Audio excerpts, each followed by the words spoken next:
गुरुपद कंज कृपा सिंधु नर रूप हरि महामोहतम पुंज जासु वचन रवि करे निकर महामोहतम पुंज जासु वचन रवि करे निकर। सृष्टि के कण कण में विराजमान 20वीं सदी के महान संत सद्गुरु महर्षि में ही परमहंस जी महाराज के श्री चरण कमलों में कोटि सह नमन। इनके ही हृदय स्वरूप ब्रह्मलीन महर्षि शाही स्वामी जी महाराज के श्री चरण कमलों में कोटि सह नमन। इनके ही विशेष कृपा पात्र संत मत के प्रधान आचार्य ब्रह्म ऋषि पूज्यपाद स्वामी चतुरानंद जी महाराज के श्री चरण कमलों में कोटि सह नमन। मंचासीन तीर्थों को भी पावन करने वाले मुद मंगलमय संत समाजों के श्री चरण कमलों में कोटि सह नमन। उपस्थित धर्म प्रेमी सज्जनवृंद, आदरणीय माताओं एवं भक्तिमती बहनों के सबों के श्री चरण कमलों में कोटि सह नमन। अभी हम आप लोग रामचरितमानस सारसटिक सप्तम सोपान से पाठ श्रवण कर रहे थे। विषय बन चुका है मानव शरीर की विशेषता। हम आप अभी सुन रहे थे आकर 4,84,84 ज्योनि भ्रमत यह जीव अविनाशी। 4 खाने में 84 लाख प्रकार के जीव हैं। उनमें सबसे श्रेष्ठ मानव शरीर है। और अभी हम आप लोग सुन रहे थे भगवान राम क्या कर रहे हैं, बड़े भाग मानुष तन पावा, असुर दुर्लभ सब ग्रंथ ही गावा। हम आप लोगों को ये मानव का शरीर जो मिला हुआ है बड़े भाग से मिला हुआ है, क्योंकि इसके पहले हम आप अन्यत्र शरीर में थे। युग युगान चहु खानी में भ्रमी भ्रमी दुख भूरी। मतलब युग युगों से अनेक शरीरों में हम आप भटकते हुए तब इस शरीर को प्राप्त किए हैं। सुन रहे थे कब हुक करी करुणा नर देही, देत ईश बिनु हेतु स्नेही। और कारण ही स्नेह करने वाले ईश्वर जीव के ऊपर दया करके मनुष्य का शरीर दिए। और यह शरीर सुन रहे थे कि देवता भी मनुष्य शरीर पाने के लिए ललायित हैं। हम आप विचार करेंगे कि जितने देवी देवता हैं और मानव शरीर, जितने मानव शरीर में हैं सभी देवी देवता की पूजा करते हैं, उपासना करते हैं। लेकिन फिर ये देवी देवता मनुष्य शरीर क्यों पाना चाहते हैं? इसलिए मनुष्य शरीर पाना चाहते हैं मनुष्य शरीर को लोहा की संज्ञा दी गई है। देवी देवता को चांदी का और सदगुरु रूपी पारसमणि। तो यहाँ इससे भी पता चलता है कि अगर मनुष्य शरीर लोहा है और देवी देवता चांदी है तो विशेष चांदी का ही महत्व है।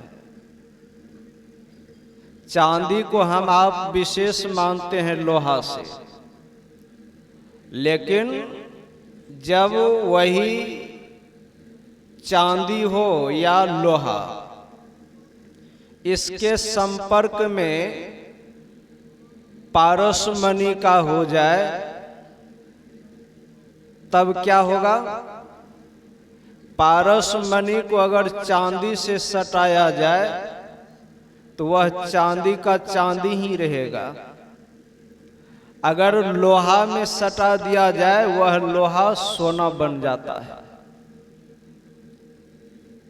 तो कहने का मतलब यह देवी देवता से मानव विशेष हो जाते हैं। कब? जब सदगुरु रूपी पारसमणि का संपर्क में आते हैं। गुरु मनुष्य जब धारण करते हैं वह देवी देवता से भी उच्च हो जाते हैं, क्योंकि हम आप अभी सुन रहे थे साधन धाम मोक्ष कर द्वारा अब पाई न जेहि परलोक सवारा। पूर्व वक्ताओं से भी हम आप लोग सुन रहे थे मनुष्य शरीर ही एक ऐसा है, इस शरीर के अंदर परमात्मा तक पहुंचने की मोक्ष की सीढ़ी लगी हुई है, अन्यत्र शरीर में नहीं, देवी देवता के शरीर में भी नहीं। इसलिए मानव शरीर को सबसे उत्तम कहा गया। मानव शरीर उत्तम होते हुए भी अगर परमात्मा का सुमरन भजन नहीं किया, सुन रहे थे यही तन कर फल विषय न भाई, अस्वर्गं स्वल्प अंत दुखदाई। नर तनु पाई विषय मन देही, अब पलटी सुधाते सठ विसलेही। मनुष्य शरीर प्राप्त करके अगर विषय में हम आप मस्त रहते हैं, विषयों के ही पीछे लगे रहते हैं, तो कहते हैं जहां मनुष्य शरीर प्राप्त करके अमृत प्राप्त करना चाहिए वह अमृत को छोड़ करके विष ग्रहण करते हैं। और जो मनुष्य विषय में रत रहते हैं वह जीते जी मृतक के समान है। इसलिए मानव शरीर प्राप्त करके सच्चे सद्गुरु से सदयुक्ति जान करके जो अपने अंदर में चलने का अभ्यास करते हैं, तो चलने का कहाँ से चलना है यही हम आप लोगों को ज्ञान नहीं है।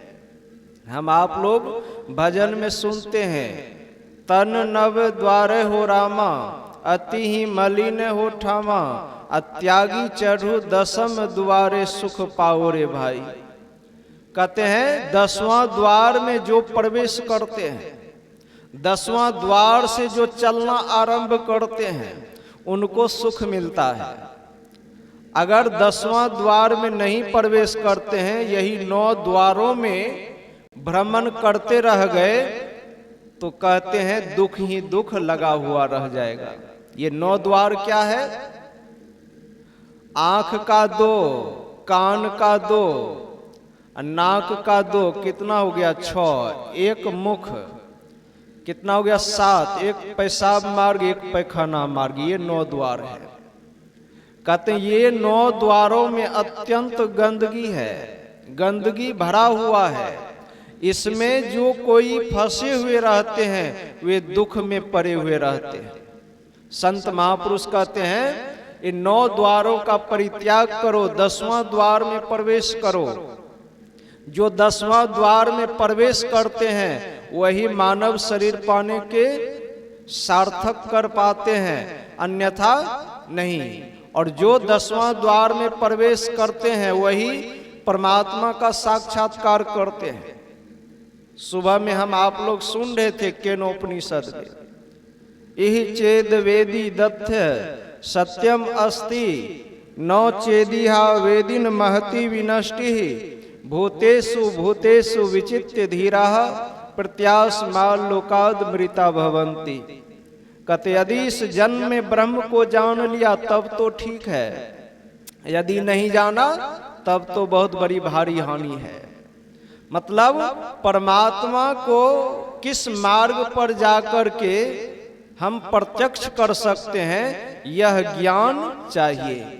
इस ज्ञान का अगर पता नहीं चला तो कहते वही मनुष्य सबसे उत्तम शरीर तो मिला हुआ है, लेकिन ये शरीर उत्तम शरीर पाकर के अन्यत्र योनि में चले जाते हैं। सांप बनते हैं, गधा बनते हैं, बैल, अनेक तरह की एक योनियां हैं, उसमें हम आप 84 के चक्कर में पड़ जाते हैं।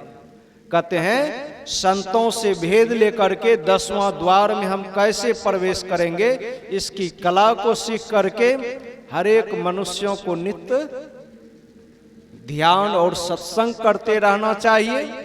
और ये 10वां द्वार में प्रवेश करने के लिए